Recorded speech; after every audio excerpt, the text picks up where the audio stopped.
Lucía llegó a Marbella al amanecer, cuando el sol apenas empezaba a deslizarse por encima del mar. Tenía 26 años y llevaba días buscando un trabajo temporal que pudiera cubrir las facturas atrasadas. Cuando recibió la propuesta de limpiar durante una semana la casa de un empresario muy conocido, aceptó sin pensar demasiado. El nombre don Alejandro Castro, de 60 años, le sonaba de anuncios y periódicos, pero nunca imaginó que su vida pudiera cruzarse con la de él. La casa se encontraba en lo alto de una colina, rodeada de palmeras y una tranquilidad casi inquietante. El portón automático se abrió con un movimiento lento y elegante, como si la propiedad misma evaluara a quién entraba. Lucía avanzó con paso inseguro, sintiendo que el silencio tenía un peso extraño. —¿Usted es Lucía? Escuchó a su espalda. Ella se giró rápidamente.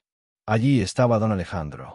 Alto, con gesto firme, mirada afilada y una presencia que hacía que el aire pareciera tensarse.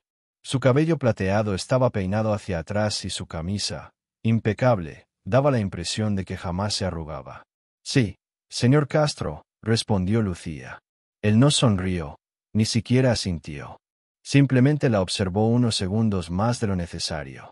—Bien. Sígame.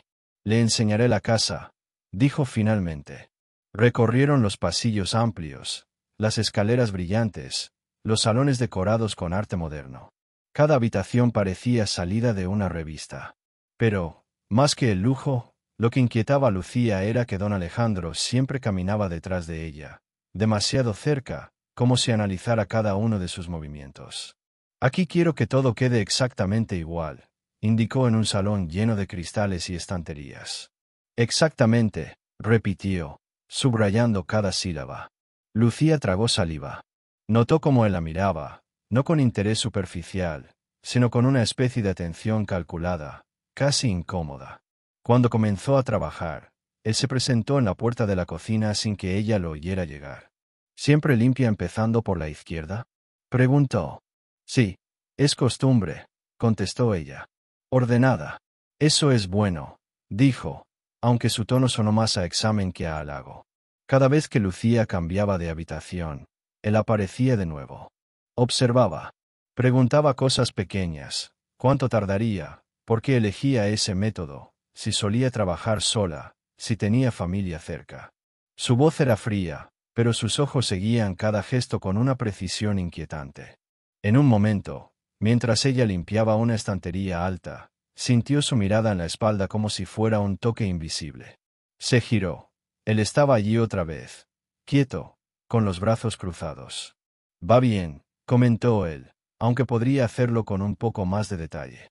No estaba corrigiendo el trabajo. Estaba corrigiéndola a ella.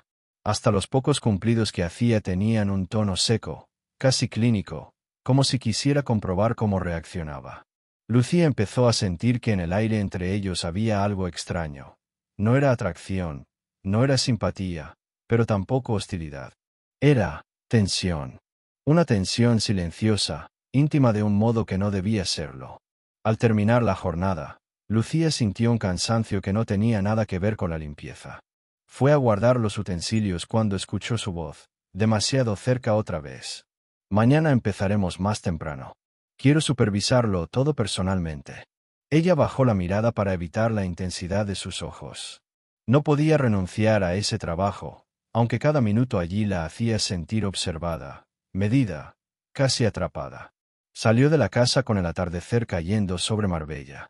Y mientras bajaba la colina, tuvo una sensación clara.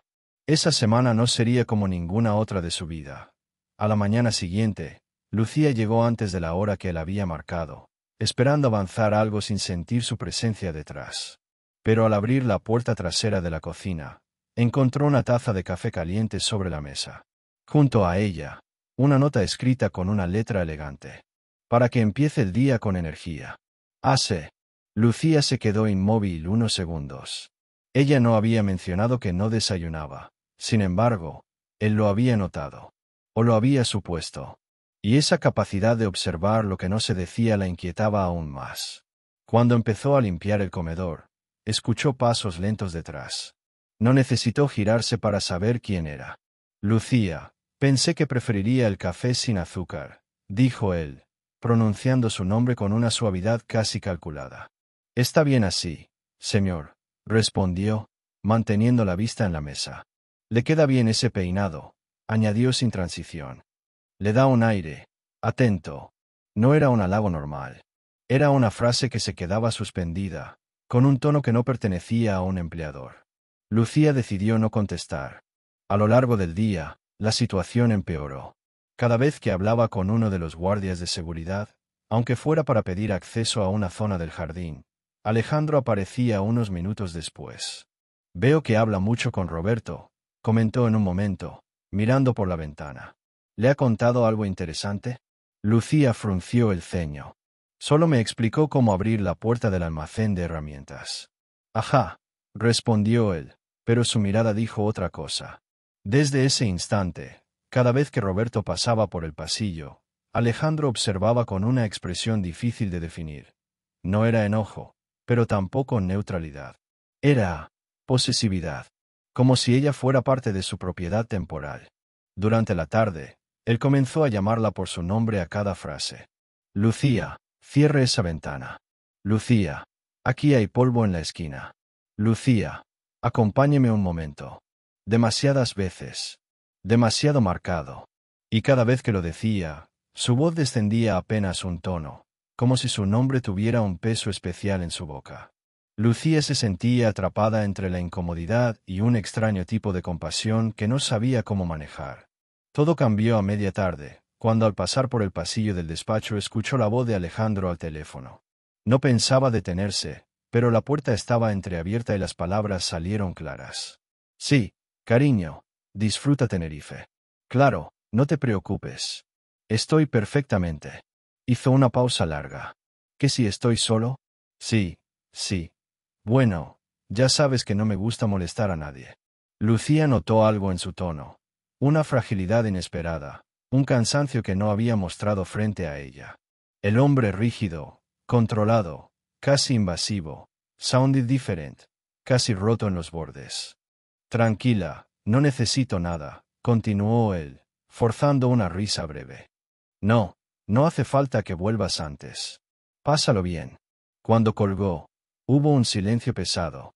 Lucía retrocedió como pudo para no ser vista, pero esas palabras ya se habían quedado grabadas. Por primera vez lo vio como alguien más que un empresario dominante. Lo vio como un hombre que temía volverse prescindible. Alguien que rellenaba su soledad con control. Cuando volvió a encontrarlo en el salón, él pareció habitual, postura rígida, expresión severa. Pero ella ya sabía más. «Lucía», dijo él, «como siempre, necesito que revise las escaleras otra vez». Ella asintió. Pero esta vez su mirada se suavizó un instante. Apenas un segundo. Una chispa de comprensión que ella no pudo evitar. Él lo notó. Y esa mínima disposición a entenderlo, esa compasión que ella misma rechazaba, porque sabía que era peligrosa, inapropiada, encendió algo en él. Algo que se reflejó en la forma en que la observó, con una mezcla de interés, poder y una necesidad silenciosa. Lucía se dio cuenta de que estaba entrando en terreno complicado. No solo tenía que mantener distancia, sino hacerlo sin herir a un hombre que no sabía aceptar límites. Y aún así, al mirarlo, una parte de ella sentía pena. Una emoción peligrosa, pero humana. Esa mezcla, temor, tensión y compasión, hizo que la casa se sintiera más pequeña, más cerrada, más suya y menos de ella. Y por primera vez, Lucía comprendió que lo que se estaba formando entre ellos no era un conflicto laboral, sino algo más profundo. Algo que podía terminar mal. Cuando la esposa de don Ernesto regresó de su viaje a Mallorca, la casa recuperó su rutina habitual, pero algo en el ambiente ya no era igual.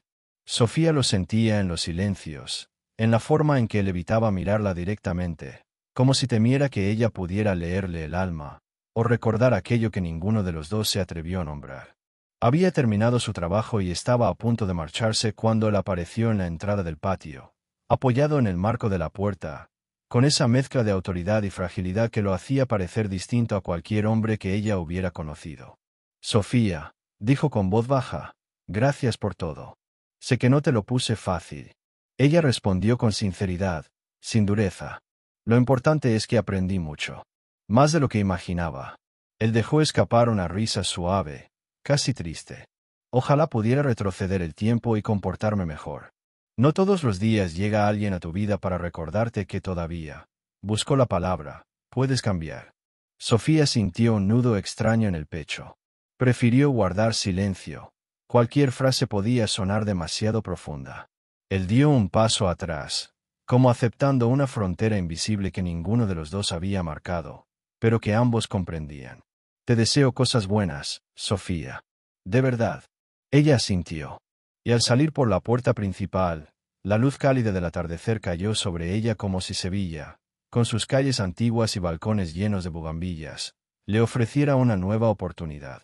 Sofía sabía que aquel lugar quedaría en su memoria no por el lujo, sino por el hombre que la obligó a reconocer su fuerza, sus límites, y ese sentimiento silencioso que nace entre dos personas, incluso cuando nunca se dice en voz alta. Y lo que venía ahora era su propia vida, sus decisiones, y una historia que apenas comenzaba. Gracias por vivir esta historia con nosotros en Diario de Amor.